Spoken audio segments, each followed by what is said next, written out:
Hello, it's me, that divination witch. I hope you're all doing well. I am back with another witchy video, and this has been a long time coming. Several people have asked for this, and you'll have guessed what it is by the title. Of course, it's to do with Hecate. But to answer the question, does Hecate work with men? And are there any gods that are her equivalent but divine masculine? So without further ado, let's get into it.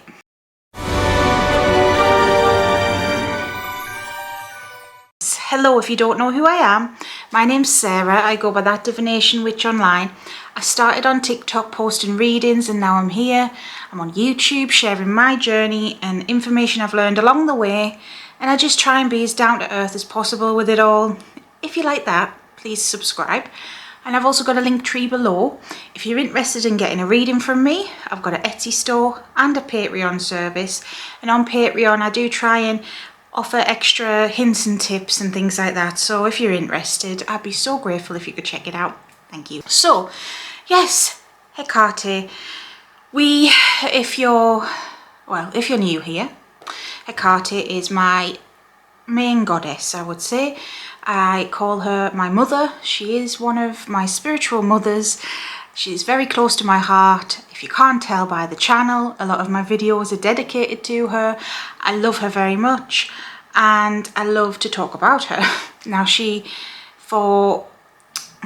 be quick about it sort of thing, a condensed version of who she is commonly known as the goddess of witches and witchcraft, sorcery, the dead, the liminal space. She is kind of, well, in layman's terms, a grim reaper sort of thing. She helps the dead get to where they need to be. She's a goddess of crossroads and boundaries, and you know, she deals with the nitty-gritty of life. That's the way I see her. But commonly in the modern day, she is known as a dark feminine energy, because of those dark connotations she has. Not all deities are linked with things like that, though there are more than you may realise.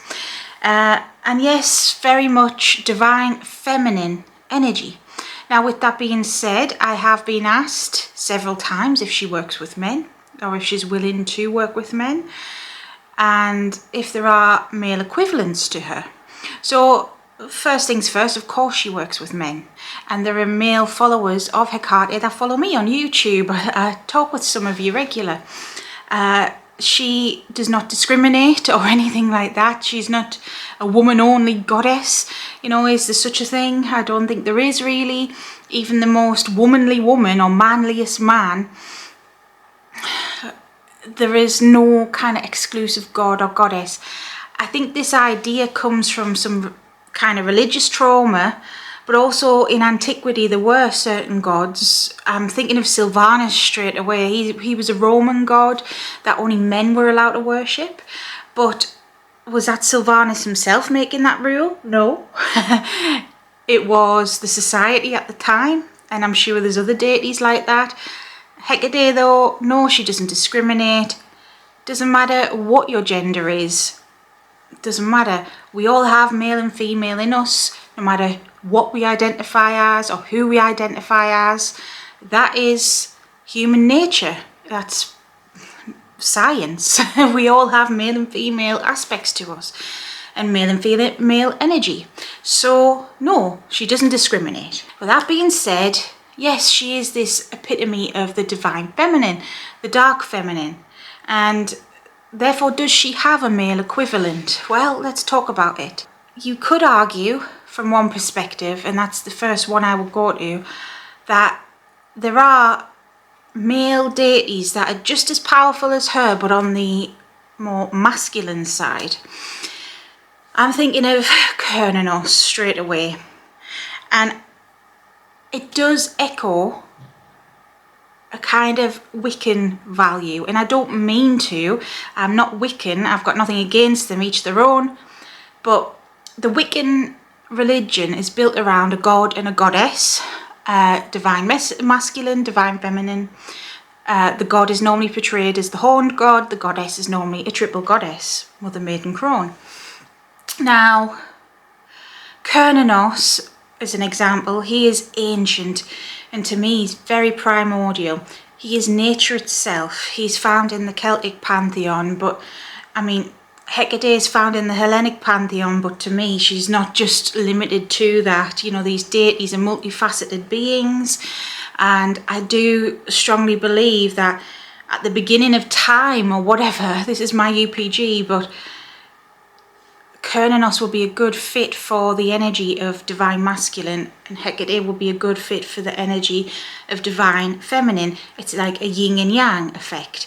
And there are other mythologies similar with stuff like this. Off the top of my head, I think of Shintoism in Japan. Izanami, the divine feminine. Izanagi, the divine masculine. Both creator beings, both there at the beginning of everything, at the beginning of time itself, at creation. And one rules over life and one rules over death. That's the yin to the yang, the light to the dark. That's the way all deities are, in a way. Most cultures have a humanization, is that the word, humanization? Personification of a solar god, a moon goddess. It's normally solar gods and moon goddesses, but that isn't exclusive. There are some cultures where things get mixed up.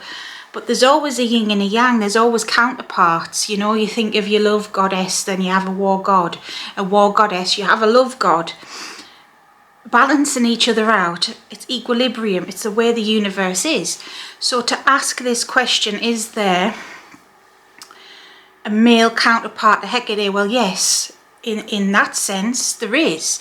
So the likes of Cernunnos off the top of my head, or I'm trying to think of a Greek one. It would be Gaia, Uranus kind of thing. I mean, everything is born from the feminine, and then the masculine comes in. Chaos was the original being, and then the masculine came in to create Gaia and the others, and so on and so forth. There are always going to be counterparts in that regard. But Hecate herself, if we think about her mythology and who she is. So the name Hecate means she who works from afar, and anyone who does worship or work with her, follows her, then you may know she is quite distant sometimes. She works in mysterious ways. She isn't always obvious. She's quite cryptic.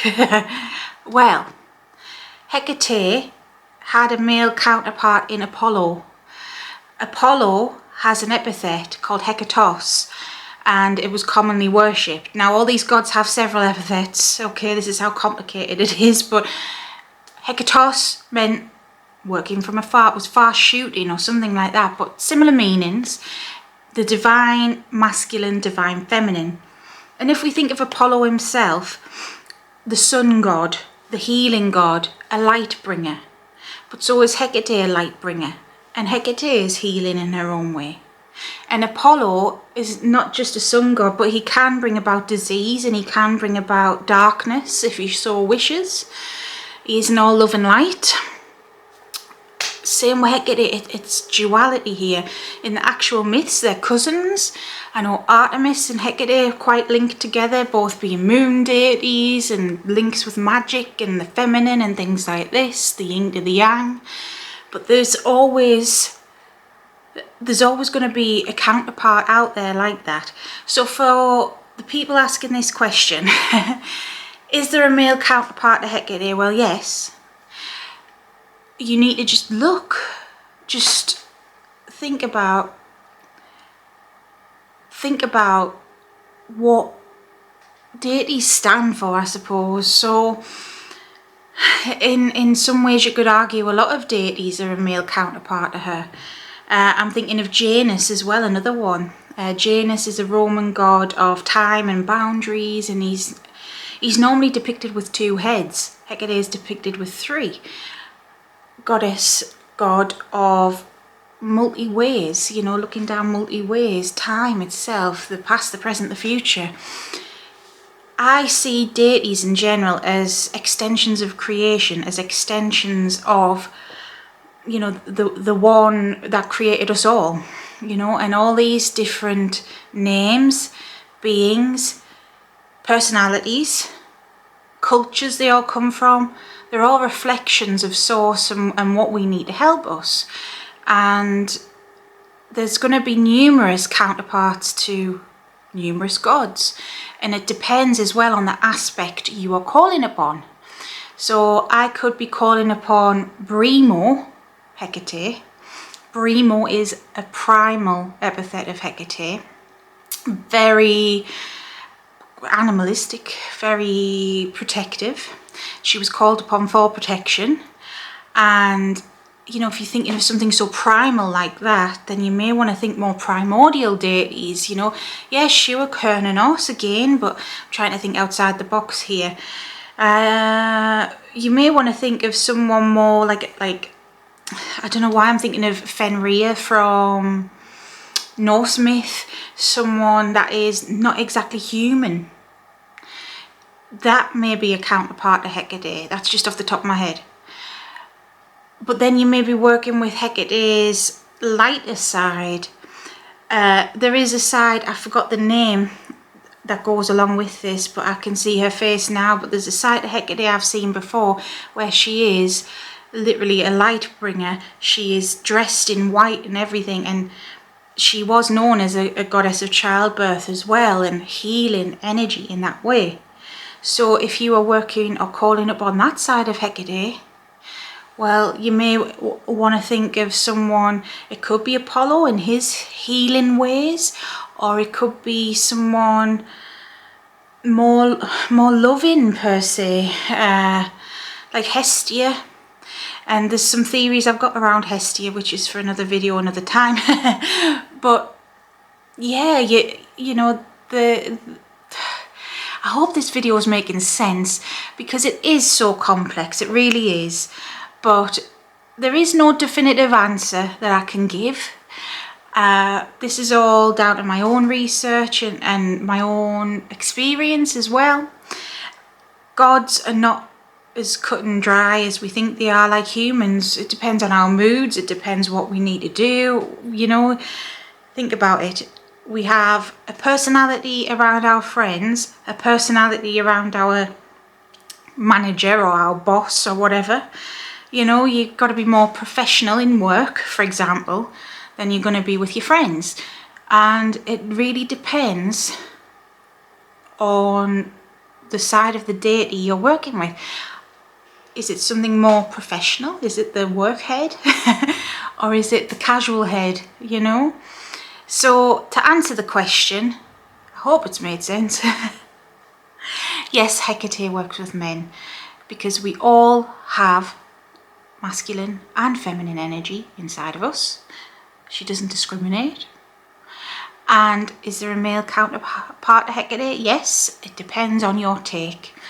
In the literal sense, like the epithet of Apollo, and in the more figurative sense. And I hope that's helped. It's helped people understand. Even for me, I feel like I have quite a solid grasp on deity work.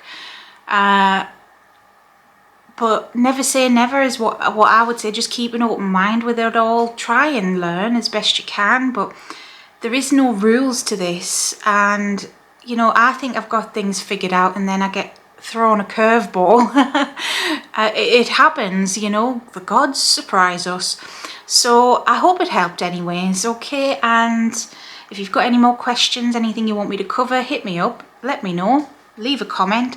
And if you've got experiences with a male counterpart to Hecate, well, let me know. Put it in the comments. I'm interested. And until next time, stay safe and stay witchy. Bye.